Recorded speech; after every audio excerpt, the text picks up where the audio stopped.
Тек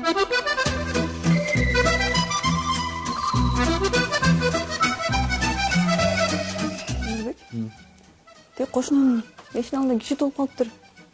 Билбейсиңби эмне болуп жатат? Эмне угуп элексиңби? Жок.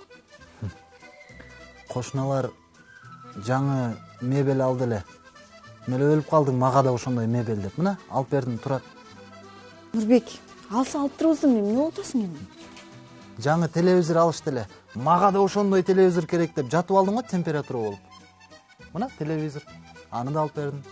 Эмне болуптур? Машина алышты эле. Ким эле машинасы жоктой. Мен андан да жакшына машина айдашым керек деп өлдүң эле. Аны да алып бердим, туурабы? Эмне болуптур эми Нурбек, эмне болду эми? Эми биягы эмне болот эми биягы? Эмне болду? Эмне болду? Ал кошуна жаңы катын алып турбу? Албайлыбы биз деле? Сага ит да тийбейт.